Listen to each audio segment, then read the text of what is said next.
Hello everyone, मेरा नाम है विशाल अग्रवाल और मैं हूं एक क्लिनिकल न्यूट्रिशनिस्ट। तो आज का जो हमारा वीडियो का टॉपिक है वो बहुत ही इम्पोर्टेंट है और ये सिर्फ उनके लिए नहीं है जो बॉडी बिल्डिंग करना चाहते हैं, बल्कि उन सभी के लिए है जिनको अपना क्वालिटी ऑफ लाइफ बहुत ही अच्छा चाहिए और जो एक इंडिपेंडेंट लाइफ जीना चाहते हैं, इंडिपेंडेंटली बिना किसी के सहारे के जीना चाहते हैं। तो देखिए, आज का जो टॉपिक है वो है प्रोटीन। जी हाँ, ये जो टॉपिक है ये बहुत ही इम्पोर्टेंट है हमारे सोसाइटी के लिए, क्योंकि ओवरऑल हम ये देख रहे हैं कि इंडियंस में प्रोटीन का जो इंटेक है वो बहुत ही कम है।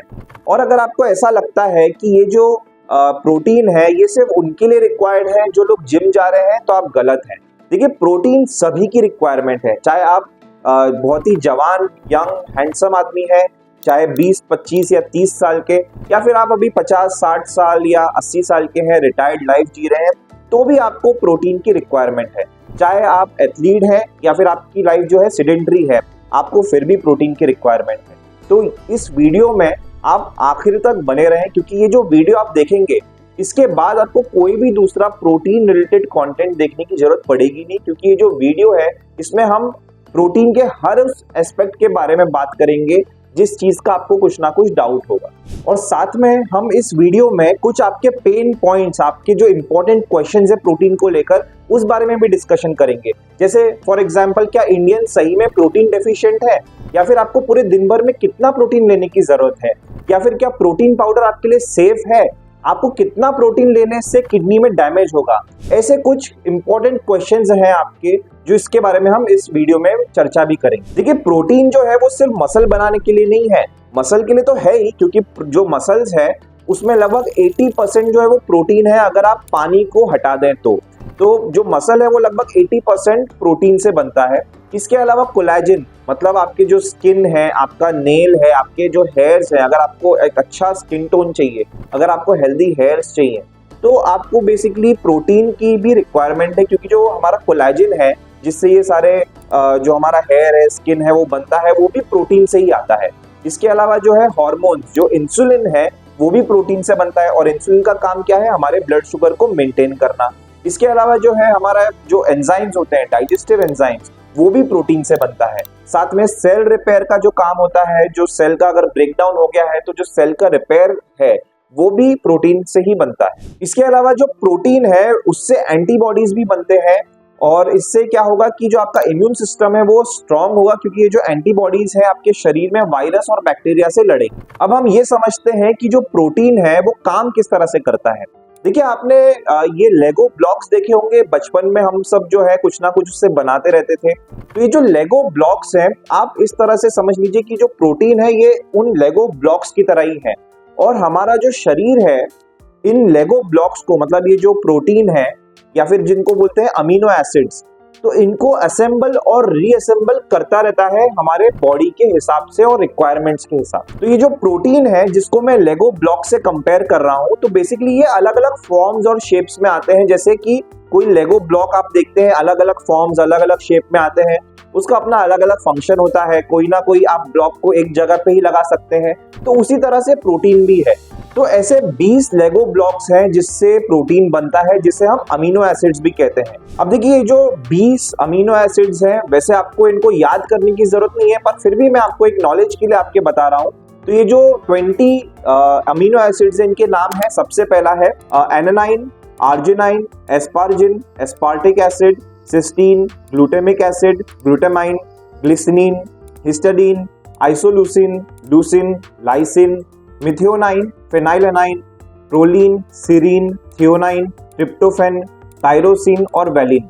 तो ये सारे जो है ये अमीनो एसिड्स के नाम। अब ये जो अलग अलग अमीनो एसिड्स हैं ये छोटे बड़े लेगो पीसेस की तरह होते हैं, और ये अलग अलग शेप्स और फॉर्म्स में आते हैं, और हमारी बॉडी जो है इसको अपने रिक्वायरमेंट के हिसाब से असेंबल और रीअसेंबल करती है, और हमारी बॉडी ये करने में बहुत ही अच्छी है, और इसीलिए हर सेकेंड हमारे बॉडी में मिलियंस ऑफ प्रोटीन्स बनते रहते। तो देखिए, अब जो मैं आपसे कह रहा था कि जो ये अमीनो एसिड्स हैं वो अलग अलग शेप्स और फॉर्म्स में आता है, तो इसमें जो सबसे बड़ा प्रोटीन है वो है टिटिन।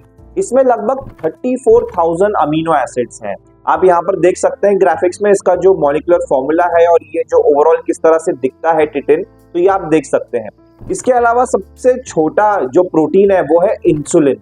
जिसमें सिर्फ 54 अमीनो एसिड्स हैं। तो इसमें बहुत ज्यादा डाइवर्सिटी है। तो अब आप ये सोचिए कि ये जो हमको प्रोटीन है वो कहां से मिलता है। सोचिए सोचिए, थोड़ा सा सोचिए। जी हाँ, खाने से।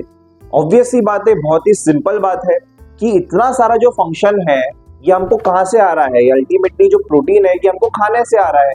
और प्रॉब्लम यही है कि हम खाने में प्रोटीन बहुत ही कम खा रहे हैं और हमारे खाने में कार्ब्स जो है वो ओवरऑल काफी बढ़ गए। तो देखिए, जो प्रोटीन है ये हमको हमारे फूड से मिलता है और इसको आप दो हिस्सों में डिवाइड कर सकते हैं। सबसे पहला है एनिमल सोर्सेज और दूसरा है plant based sources of protein. तो देखिए, जो एनिमल सोर्सेज है उनमें जो मीट प्रोडक्ट्स हैं वो आ जाते हैं।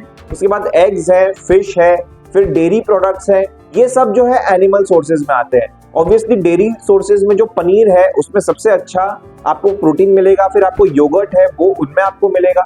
तो ये जो डेयरी प्रोडक्ट्स हैं ये भी प्रोटीन के अच्छे सोर्सेज। इसके अलावा जो प्लांट बेस्ड सोर्सेज हैं वो है फॉर एग्जांपल सोयाबीन्स हो गए, लेंटिल्स है, पीज है, एडमामे बीन्स है, या फिर सोयाबीन के जितने भी और दूसरे प्रोडक्ट्स हैं, ये सब आपको जो है प्लांट बेस्ड सोर्सेज में आपको मिलते हैं। तो देखिए, अब हम समझते हैं मसल्स के बारे में। देखिए, जो मसल्स है वो हमारे जो प्रोटीन है उसके लिए एक स्टोरेज यूनिट है। अब प्रॉब्लम ये है कि जब हम हमारे फूड से प्रॉपर तरीके से प्रोटीन नहीं लेते हैं तो हमारी जो बॉडी है वो इस मसल से ही प्रोटीन एक्वायर करती है और हमारे जो रिक्वायरमेंट है प्रोटीन की, जहां पर भी शरीर में प्रोटीन की रिक्वायरमेंट है उसको पूरा करती है। लेकिन हमें ये चीज नहीं चाहिए, क्योंकि जब हमारा जो बॉडी है वो हमारे मसल से प्रोटीन लेना शुरू कर देगा तो हमारा जो मसल मास है वो धीरे धीरे कम होने लगे। और एक अच्छा मसल मास होना बहुत जरूरी है, स्पेशली तब जब आपको बहुत ही ग्रेसफुली एज होना है। आप जब एज हो जाते हैं तो आपके बहुत सारे जो फंक्शंस हैं, जो सिंपल फंक्शंस हैं, जैसे फॉर एग्जांपल जो आप अगर बॉटल का, अगर आपको जस्ट जार का जो ढक्कन है अगर आपको वही खोलना है, उसके लिए भी थोड़ा सा आपको स्ट्रेंथ चाहिए। तो वही करने के लिए आपको जो है मसल मास की रिक्वायरमेंट है। कई बार जो ओल्ड एज लोग होते हैं उनको वही चीज करने में काफी स्ट्रगल होता है।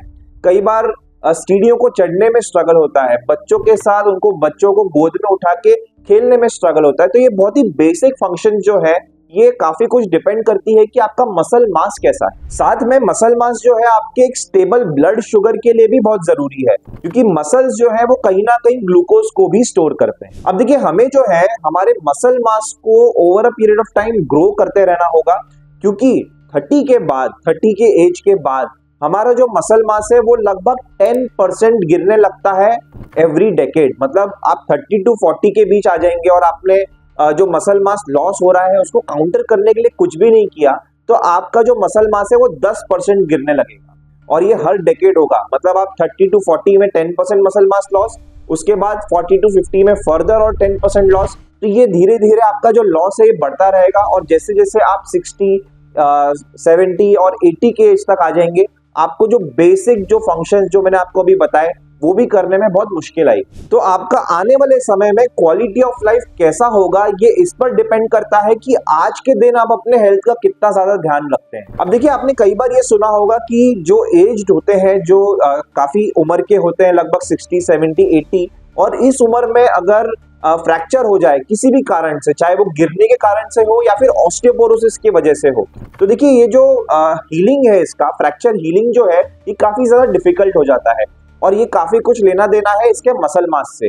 मान लीजिए आप चल रहे हैं और आप जस्ट गिर गए, ठीक है, अगर आप मान लो ओल्ड एज है और आप गिर गए और आपका फ्रैक्चर हो गया। अब देखिए, अगर आपके पास मसल मास नहीं है तो फिर आपको जो मसल्स है वो आपको इसके जो गिरने का इम्पैक्ट है उससे आपके बोन्स को प्रोटेक्ट नहीं कर पाई। अगर आपके पास अच्छा मसल मास है तो फिर आपके जो मसल्स हैं वो आपको प्रोटेक्ट करेगी और ये जो फ्रैक्चर है इसको प्रिवेंट भी करेगी। साथ में जो मसल मास है वो डायबिटीज जैसे प्रॉब्लम्स को भी डिले करती है या फिर होने ही नहीं देती, क्योंकि जो मसल मास है ये आपके ओवरऑल ब्लड शुगर स्पाइक्स को काफी हद तक कंट्रोल में रखती है। अब देखिए, मैं आपको एक इंटरेस्टिंग फैक्ट बताना चाहता हूँ। मेटफॉर्मिन आपने सबने सुना होगा। मेटफॉर्मिन एक दवाई है जो कि डायबिटीज में ब्लड शुगर के कंट्रोल के लिए काम आती है और ये बहुत ही वाइडली प्रिस्क्राइब्ड एक मेडिकेशन है डायबिटीज के लिए। लगभग 15, 20, 25 करोड़ लोग इसे लेते हैं पूरे दुनिया भर में। तो देखिए, रिसर्च ये बताती है कि अगर आप मेटफॉर्मिन ले रहे हैं तो ये आपके मॉर्टेलिटी की, आपके डेथ के रेट को या उसके पॉसिबिलिटी को 15 to 30% कम कर सकता है।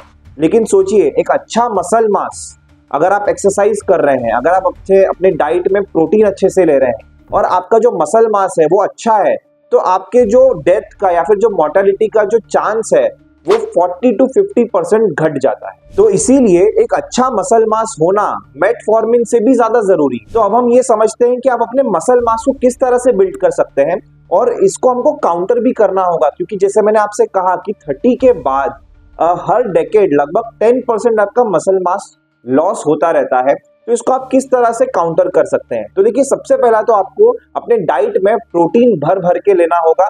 कितना लेना है वो हम आगे डिस्कशन करेंगे, लेकिन आपको प्रोटीन अपने डाइट में अच्छे से लेना है। दूसरा, आपको मसल बिल्डिंग करना है, मतलब आपको वेट ट्रेनिंग करना है और हाई इंटेंसिटी इंटरवल ट्रेनिंग जैसे आपको एक्सरसाइजेस जो है वो करने हैं। तो देखिए क्या होता है, ये जो प्रोसेस है ये मैं आपको बहुत ही सिंपल भाषा में समझाऊंगा, ज्यादा कॉम्प्लिकेट नहीं करूंगा इसे। तो देखिए, जब आप डंबल्स उठा रहे हैं, मान लीजिए आपको 3 सेट करने हैं, पहले आपको लगभग 20 का सेट करना है, फिर 15, फिर 10। तो देखिए, आपने पहला वाला सेट लिया, आपने उठाया उसको, आपने जो सर्कल्स थे वो आपने मारे। आपको जो आपके ट्रेनर है, जो आपका पर्सनल ट्रेनर है, वो भी आपको मोटिवेट कर रहा है कि जस्ट वन मोर। आपने 15 पे आ गए हैं, आपको 20 तक पहुंचना है, आपको वो मोटिवेट कर रहे हैं क्योंकि अब आपको मुश्किल हो रहा है ये उठाने में। तो देखिए, जब आप ये उठाएंगे और पूरा 20 तक आप खत्म करेंगे तो ऑब्वियसली आपके बाइसेप्स में काफी पेन होगा, तो इसे कहेंगे मसल टेयर। तो ये बेसिकली आप जब जिम जा रहे हैं या फिर आप जब एक्सरसाइज कर रहे हैं तो बेसिकली आप जो है मसल टेयर कर रहे हैं। तो जब ये मसल टेयर होता है और उसके बाद जिम के बाद जो है आप जब रेस्ट मोड में होते हैं, तो आपका जो बॉडी है अमीनो एसिड्स को लेकर आपके इस टेयर को रिपेयर करता है। ठीक है, तो जब ये टेयर जो है ये रिपेयर होता है अमीनो एसिड्स के थ्रू, तो आपका मसल जो है वो धीरे धीरे और बड़ा बनता जाता है। तो जितना ज्यादा टेयर होगा उतना वो रिपेयर ज्यादा अच्छे से होगा, जितना वो रिपेयर होगा उतना आपका जो बल्क है मसल का वो और बड़ा हो। इसीलिए अगर आप मान लो सिर्फ एक्सरसाइज कर रहे हैं और प्रोटीन उतना नहीं ले रहे हैं, तो बेसिकली होगा यही कि आपका जो बॉडी है वो आपके टेयर्ड मसल्स को अच्छे से रिपेयर ही नहीं कर पाएगा। इसीलिए एक्सरसाइज के साथ साथ आपको अच्छे प्रोटीन, हाई क्वालिटी प्रोटीन की भी रिक्वायरमेंट है और साथ में उसकी क्वांटिटी भी आपको बढ़ाने की जरूरत है। तो अब हम बात करते हैं प्रोटीन की रिक्वायरमेंट की। देखिए, आरडीए के हिसाब से, रेकमेंडेड डेली अलाउंस के हिसाब से आपको 0.8 ग्राम पर केजी बॉडी वेट की रिक्वायरमेंट है। पर ये जो रिक्वायरमेंट है ये सिर्फ जिंदा रहने के लिए है, मतलब ये आपको थ्राइव नहीं कराएगा, मतलब ये आपका हेल्थ अगर आपको बिल्ड करना है वो ये करने नहीं देगा इतना कम प्रोटीन। आपको जो प्रोटीन की एक्चुअल रिक्वायरमेंट है, जो ऑप्टिमल रिक्वायरमेंट है, जो आपको अपना मसल मास बिल्ड करने के लिए जो रिक्वायर्ड है वो है 1.6 ग्राम पर केजी बॉडी वेट से लेके 2 ग्राम पर केजी बॉडी वेट तक। तो आपको 1.6 ग्राम टू 2 ग्राम पर केजी बॉडी वेट आपको रिक्वायर्ड है आपके थ्राइव होने के लिए, आपके हेल्थ को बिल्ड करने के लिए, आपके मसल मास को बिल्ड करने के लिए। लेकिन हम इंडियंस कितना ले रहे हैं? जो रेकमेंडेड डेली अलाउंस है उससे भी कम, लगभग 0.6 ग्राम पर केजी बॉडी वेट। इसीलिए आप जरा सोचिए, अभी कुछ समय पहले एक आर्टिकल भी आया था कि हम जो इंडियंस हैं वो हर डेकेड में हम छोटे होते जा रहे हैं, मतलब हमारा हाइट कम होता जा रहा है, हमारा जो दिमाग का, हमारे बच्चों में जो दिमाग का डेवलपमेंट है वो उस हिसाब से नहीं हो रहा जैसा होना चाहिए। और वो ग्लोबल जो बच्चे हैं पूरे दुनिया भर में, यूरोप में, अमेरिका में या चाइना में, उनके कंपैरिजन में उनका जो ब्रेन का डेवलपमेंट है वो उस हिसाब से नहीं हो पा रहा, या इवन जो हमारा फिजिकल स्ट्रेंथ है वो उस हिसाब से नहीं हो पा रहा जो होना चाहिए। अब देखिए, जो रिक्वायरमेंट है हमारे बॉडी की, जो प्रोटीन की रिक्वायरमेंट है वो लगभग 1.6 ग्राम से लेके 2 ग्राम पर केजी बॉडी वेट की है। तो अगर मैं अपनी खुद की बात करूं, अगर मेरा आइडियल बॉडी वेट जो है वो 80 केजी है। देखिए, ये आइडियल बॉडी वेट की बात हो रही है। अगर मान लो कोई ओबीज है, मान लो कोई अगर 100 किलो का है, उसका होना चाहिए था 80, तो वो 80 के हिसाब से ही गिना जाएगा, 100 के हिसाब से नहीं। ठीक है, तो जो आइडियल बॉडी वेट है, अगर मान लो मेरा 80 केजी है, तो मुझे 1.6 से लेके 2 ग्राम पर केजी बॉडी वेट के हिसाब से लगभग 160 ग्राम्स पर डे प्रोटीन की रिक्वायरमेंट है। This is equals to around 25 eggs, 6 cups of lentils and 16 cups of yoghurt. जी हाँ, ये थोड़ा सा मुश्किल हो जाता है कई बार, क्योंकि इतना ज्यादा प्रोटीन जो है वो लेना थोड़ा मुश्किल है। लेकिन अगर मैं कुछ सप्लीमेंट्स ऐड कर दूं, जैसे फॉर एग्जांपल वे प्रोटीन अगर मैं ऐड कर दूं, या फिर अगर मैं थोड़ा सा फिश ले लूं, या फिर कोई मीट प्रोडक्ट ऐड कर लूं, तो फिर ये कंपैरेटिवली काफी हद तक इजी हो जाता है। तो एक स्टडी है जो कि न्यूट्रिएंट जर्नल में पब्लिश हुआ है, और ये स्टडी का नाम है US recommendation for dietary protein and amino acid intake in US adults. तो ये जो स्टडी है ये बताती है कि यूएस अडल्ट्स में भी 1.6 ग्राम पर केजी बॉडी वेट की रिक्वायरमेंट है सिर्फ मसल मास को मेंटेन करने के लिए। ये मैं बढ़ाने की बात नहीं कर रहा हूँ, ये सिर्फ मेंटेन करने की बात कर रहा हूँ। तो अब हम ये समझते हैं कि अगर आपको इतना प्रोटीन लेना है तो आप वो किस तरह से ले सकते हैं। क्योंकि देखिए, आप इस चीज को समझिए कि प्रोटीन जो है वो दूसरे मैक्रोन्यूट्रिएंट जैसे कार्बोहाइड्रेट और जो फैट है उसकी तरह स्टोर नहीं होता। अगर प्रोटीन का एसिमिलेशन और जो उसका यूजेज है वो हमारे बॉडी में नहीं हो पाया तो हमारा बॉडी जो है वो प्रोटीन को यूरिन से बाहर निकाल देगी। तो देखिए, आपको जो प्रोटीन का अगर आपको प्रॉपर एसिमिलेशन करना है तो कम से कम आपको 3 to 4 सिटिंग्स में आपको प्रोटीन लेना है। अगर मान लो आप इंटरमिटेंट फास्टिंग कर रहे हैं तो आप अपने लंच, इवनिंग स्नैक्स, डिनर में आप प्रोटीन अच्छे से ले सकते हैं। और अगर आप इंटरमिटेंट फास्टिंग नहीं कर रहे हैं तो आप अपने ब्रेकफास्ट, लंच और डिनर में प्रोटीन अच्छे से ले सकते हैं। लेकिन इस चीज का आप ध्यान जरूर रखिए कि सिर्फ एक बार में या फिर सिर्फ 2 सिटिंग में आपको प्रोटीन इतना ज्यादा नहीं लेना है, क्योंकि इससे होगा ये कि बहुत ज्यादा एक साथ में प्रोटीन आप जब ले लेंगे तो ये जो प्रोटीन है इसका एसिमिलेशन हमारे बॉडी में अच्छे से नहीं हो पाएगा, मतलब इसका यूजेज अच्छे से नहीं हो पाएगा और हमारी बॉडी इसे यूरिन से बाहर निकाल देगी और ये पूरा प्रोटीन जो है वो वेस्ट हो जाएगा। तो अब हम हमारे वीडियो के एक ऐसे पॉइंट पर आ गए हैं और इस बारे में अब डिस्कशन करना बहुत ज्यादा जरूरी है। और बहुत लोग जो प्रोटीन से जो डर गए हैं वो इसी वजह से डरे हुए हैं कि लोग ये कहते हैं कि भाई प्रोटीन इतना ज्यादा मत लेना, तुम्हारा किडनी खराब हो जाएगा। तो ये बहुत बड़ा कंसर्न है।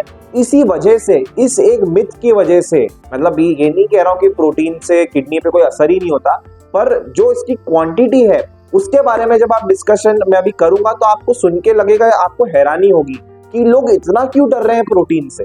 तो देखिए, जो आपको प्रोटीन की जो अगर आप इनटेक इतना ज्यादा करते हैं कि आपके किडनी खराब हो जाए तो वो कितना है, 3.7 ग्राम पर केजी बॉडी वेट।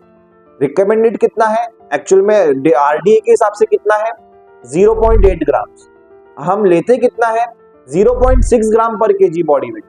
और एक्चुअल में ऑप्टिमल कितना है, 1.6 ग्राम से लेके 2 ग्राम पर केजी बॉडी वेट। और किडनी पे असर कब डालेगा, 3.7 ग्राम पर केजी बॉडी वेट। मतलब मैं अगर 80 किलो का हूं तो मुझे लगभग 296 ग्राम पर डे प्रोटीन लेना होगा। इसका मतलब ये है कि 50 अंडे रोज खाने होंगे। तो आप जरा सोचिए, क्या ये प्रैक्टिकली पॉसिबल है? कोई भी नॉर्मल आदमी के लिए क्या ये प्रैक्टिकली हो सकता है? हाँ, कोई बहुत ही बॉडी बिल्डर है, जैसे हम बचपन में देखते थे ना, वो द रॉक था, ड्वेन जॉनसन जो आजकल एक्टर है। तो हाँ, उस तरह का अगर आपको कुछ आपका फिजिकल वर्कआउट है तो फिर तो ठीक है, क्योंकि जब उतना कोई वर्कआउट करता है तो बॉडी में उतना प्रोटीन एसिमिलेट हो भी जाता है, ठीक है। लेकिन जो नॉर्मल हम सब जो है, हमारी जो रिक्वायरमेंट है उतने की नहीं है और हम उतना ले भी नहीं सकते। बहुत ही डिफिकल्ट है उतना ज्यादा प्रोटीन लेना, क्योंकि प्रोटीन लेना मतलब आपको वो सैटिस्फैक्शन दे देगा, ठीक है। आप अगर थोड़ा भी प्रोटीन लेते हैं तो आपका पेट बहुत जल्दी भर जाएगा। तो प्रोटीन लेना अपने आप में एक डिफिकल्ट काम है। तो ये इतना ज्यादा प्रोटीन लेना, 3.7 ग्राम पर केजी बॉडी वेट, ये इम्प्रैक्टिकल है। तो सबसे पहले तो आपको इस चीज को लेकर कंसर्न नहीं होना चाहिए कि भाई ये प्रोटीन लूंगा या वे प्रोटीन लूंगा या प्रोटीन शेक लूंगा तो इससे जो है मेरा किडनी पे बहुत बुरा असर करेगा। ऐसा कुछ भी नहीं है, उतना ज्यादा आपको लेना ही नहीं है। मतलब आप ऐसा समझ लीजिए, अगर आप मीट ले रहे हैं हर घंटे में लगभग 5 स्टीक ले रहे हैं, या फिर आप जो लेग पीस है वो 5 ले रहे हैं हर घंटे में, तो जाके असर इतना होगा, तो आप इतना जाके प्रोटीन ले पाएंगे। या फिर 50 अंडे दिन के आप ले रहे हैं तो इतना प्रोटीन हो पाएगा, जो कि बहुत ही इम्प्रैक्टिकल। अब हम आते हैं एक और बहुत ही इंपॉर्टेंट कंसर्न पे, स्पेशली वेजिटेरियंस के लिए और वीगन्स के लिए। कई बार लोग ये कहते हैं कि वेजिटेरियंस अपना जो प्रोटीन है वो पूरा नहीं कर पाते हैं, या फिर वीगन्स जो है वो अपना प्रोटीन पूरा नहीं कर पाते हैं। और सिर्फ जो लोग जो फिश है या फिर जो मीट प्रोडक्ट्स हैं या फिर जो डेयरी है, सिर्फ वही लोग जो लेते हैं, जो कंज्यूम करते हैं, वही लोग अपने प्रोटीन की रिक्वायरमेंट इजीली पूरी कर पाते हैं। तो देखिए, इसके बारे में क्या सच है आज हम अब जानेंगे। तो देखिए, एक स्कोर होता है पेडिकास, ठीक है। ये बेसिकली स्कोर है जो कि बताता है कि ओवरऑल जो फूड, जितने भी फूड्स हैं जिसमें प्रोटीन अच्छा होता है, उसमें एब्जॉर्प्शन रेट किस हिसाब से होता है। तो इसमें जो सबसे अच्छा एब्जॉर्प्शन रेट आता है वो आता है वे प्रोटीन का, एग प्रोटीन का इसके अलावा जो भी मीट प्रोडक्ट है, चाहे वो रेड मीट हो या फिर चिकन का जो व्हाइट मीट हो या फिर फिश है, ये जो है इसका जो एब्जॉर्प्शन है वो सबसे ज्यादा होता है। इसके बाद जो दूसरे जो प्रोटीन है, जैसे वेजिटेरियन प्रोटीन में जो सोय प्रोटीन है उसका जो एब्जॉर्प्शन है वो सबसे अच्छा होता है, अगर आप फूड के कॉन्टेक्स्ट में अगर आप देखेंगे तो जो सोय का प्रोटीन है, उसके बाद जो पनीर है, फिर आपके उसके बाद आते हैं पीज और लेंटिल्स और पल्सेस। तो अगर आप इसमें जितने भी वेजिटेरियन सोर्सेज है प्रोटीन के, ये तो सही बात है और ये साइंटिफिकली प्रूवन है कि जो इसका एब्जॉर्प्शन है वो थोड़ा सा कम होता है। तो आप ही सोचिए इसका काउंटर क्या हो सकता है। सिंपली आपको जो वेजिटेरियंस अगर आप हैं या फिर आप वीगन हैं तो आपको इसकी क्वांटिटी बढ़ानी पड़ेगी, ताकि आपका जो भले ही वो इसका एब्जॉर्प्शन कम हो, ठीक है, लेकिन फिर भी आपका जो रिक्वायरमेंट है वो पूरी हो पाए। तो एक तो आप ये कर सकते हैं। दूसरा एक ये कंसर्न है, और ये एक बहुत ही जेन्युइन कंसर्न है, कि सारे एसेंशियल अमीनो एसिड्स नहीं होते हैं। तो जो प्लांट बेस्ड प्रोटीन फूड्स हैं उनमें 3 प्रकार के जो अमीनो एसिड्स हैं वो अवेलेबल नहीं होते हैं, और वो 3 है ट्रिप्टोफैन, लाइसिन और मिथियोनाइन। तो इसीलिए अगर आप वेजिटेरियन है या फिर वीगन है तो आपको अच्छे से तो क्वांटिटी बढ़ानी पड़ेगी, और आपको मतलब इस चीज का पूरा अवेयरनेस आपको होना होगा कि आपके कौन से फूड में कौन से प्रकार का अमीनो एसिड है, आपको कौन सा फूड जो है आपको कितना ज्यादा क्वांटिटी में उसे लेना है। तो हाँ, ये बात सही है कि कुछ हद तक थोड़ा चैलेंज हो जाता है, वेजिटेरियंस के लिए नहीं पर वीगन्स के लिए तो डेफिनेटली हो जाता है। क्योंकि कई बार अब कैसा है, वीगन्स के लिए जो पनीर का या जो मिल्क का या जो योगर्ट का ऑप्शन था वो भी नहीं बचता है, उनके लिए सिर्फ सोय प्रोडक्ट्स बचता है। तो जो और फिर पल्सेस है, लेंटिल्स है, ये भी, और जो पीस है ये भी ले सकते हैं वीगन्स, पर ये बहुत ही लिमिटेड ऑप्शन हो जाता है। और इसका जो एब्जॉर्प्शन रेट है, इसमें जो सोय प्रोटीन है उसका एक्सेप्शन है, पर जो इसके अलावा जो एब्जॉर्प्शन रेट है वो काफी कम है। तो अब हम बात करते हैं प्रोटीन सप्लीमेंट्स के बारे में। तो देखिए, जो आजकल मार्केट में 2 प्रकार के प्रोटीन सप्लीमेंट्स आते हैं। एक होता है जो वे प्रोटीन है, जिसको बोलते हैं वे प्रोटीन, जो कि मिल्क का ही प्रोडक्ट है। तो ऑब्वियसली जो वीगन्स हैं वो नहीं कंज्यूम कर सकते हैं। और वही दूसरी तरफ जो है सोय प्रोटीन आता है। तो ऑब्वियसली अगर आप वे प्रोटीन और सोय प्रोटीन के अगर आप इसको कंपैरिजन करेंगे तो ऑब्वियसली वे प्रोटीन का जो एब्जॉर्प्शन रेट है वो काफी अच्छा है, ये काफी अच्छे से एसिमिलेट होता है। तो अगर आप वेजिटेरियन हैं तो आप बिंदास इसको ले सकते हैं। अगर आप वीगन हैं तो मेरा बस इतना कहना होगा कि भाई अगर वीगन है तो इसमें आप एक एक्सेप्शन कर सकते हैं कि आप प्रोटीन तो एटलीस्ट वे प्रोटीन जो सप्लीमेंट के रूप में है वो आप जरूर। तो देखिए, एक और चीज मैं आपको कहना चाहता हूँ, चाहे आप वे प्रोटीन ले रहे हो या फिर आप सोय प्रोटीन ले रहे हो, इस चीज का आप ध्यान रखिए कि आपका जो प्रोटीन है वो अनस्वीटेंड अनफ्लेवर्ड हो। क्योंकि ये जो स्वीटेंड वाले होते हैं या जो फ्लेवर वाले होते हैं प्रोटीन, या चाहे वे हो या सोय हो, तो इनमें जो आर्टिफिशियल स्वीटनर्स होते हैं ये कहीं ना कहीं आपकी गट हेल्थ को खराब कर सकते हैं। ये कहीं ना कहीं आपके गट माइक्रोबायोम में डिस्टरबेंस क्रिएट कर सकते हैं और ओवरऑल आपकी गट हेल्थ को डिस्टर्ब कर सकते हैं। चाहे वो वे प्रोटीन हो या फिर वो सोय प्रोटीन हो, इसको आप अनस्वीटेंड तरीके से लें, और फिर ऊपर से आप अपना जो नेचुरल स्वीटनर होता है वो आप डाल सकते हैं आपके घर पे ही, जो जब भी आप इसको बना के लेते हैं। तो अब हम आते हैं इस वीडियो के कंक्लूजन पर। तो देखिए, कंक्लूजन सिंपली ये है कि आपको अपने मसल मास को मेंटेन करना होगा, और इसको आपको इनफैक्ट इसको काउंटर करने के लिए जो इसका लॉस हो रहा है मसल मास का आफ्टर द एज ऑफ 30, इसको आपको काउंटर करने के लिए एफर्ट्स लगाने होंगे। चाहे आपको अपने डाइट में प्रोटीन बढ़ाना हो या फिर आपको अपने जो एक्सरसाइज है वो आपके रिजीम में इंक्लूड करना हो, आपको ये करना होगा। क्योंकि अगर आप ये चीज नहीं करेंगे तो आपके जब आप एज हो जाएंगे, एक तो आप जो एक ग्रेसफुली, जिसको बोलते हैं ना ग्रेसफुली एजिंग, या फिर जिसे कहते हैं ना ageing like a fine wine, so उस तरह से आप उसको ग्रेसफुली जो है वो आप एज नहीं हो पाएंगे। एक तो ये होगा, और आपका जो क्वालिटी ऑफ लाइफ है वो काफी हद तक डिटोरिएट हो जाएगा। आप बेसिक चीजें नहीं कर पाएंगे, आप सीढ़ियां नहीं चढ़ पाएंगे, आप सिंपली एक जो बॉटल का जो जार होता है वो आप उसको नहीं खोल पाएंगे। तो ये जो छोटी छोटी चीजें हैं, अगर आप ऐसे छोटे चीज के लिए किसी और पे डिपेंडेंट हो जाते हैं तो आप जरा सोचिए कि जो क्वालिटी ऑफ लाइफ है वो कितना डिटोरिएट हो जाएगा, आपका ओवरऑल जो कॉन्फिडेंस है वो कितना डिटोरिएट हो जाएगा। तो अगर आप अपने लाइफ को अच्छा चाहते हैं तो प्रोटीन का अच्छे से आप इंटेक करें अपने डाइट। प्रोटीन इंटेक के साथ साथ आप वेट ट्रेनिंग करना भी शुरू कर सकते हैं, और हाई इंटेंसिटी इंटरवल ट्रेनिंग भी जरूर आप कर सकते हैं। ये भी एक अच्छा माध्यम है, अच्छे एक्सरसाइजेज है आपका इसमें जो मसल बिल्डिंग है वो भी काफी होगा और आपको ओवरऑल ये कार्डियो, एक तरह से कार्डियो काइंड ऑफ एक्सरसाइज भी आपको करने को मिलेगा इसमें। तो अगर आपको हमारा ये वीडियो पसंद आया तो आप आज ही इस वीडियो को लाइक करें, शेयर करें और हमारे चैनल को सब्सक्राइब करें। और अगर आपको कोई भी डाउट हो प्रोटीन को लेकर तो आप हमारे कमेंट सेक्शन पर भी कमेंट कर सकते हैं। हम आपके जो भी डाउट्स हैं, जो भी क्वेरीज हैं, उसको हम सॉल्व करेंगे और आपको रिप्लाई बैक भी करेंगे। Thank you very much.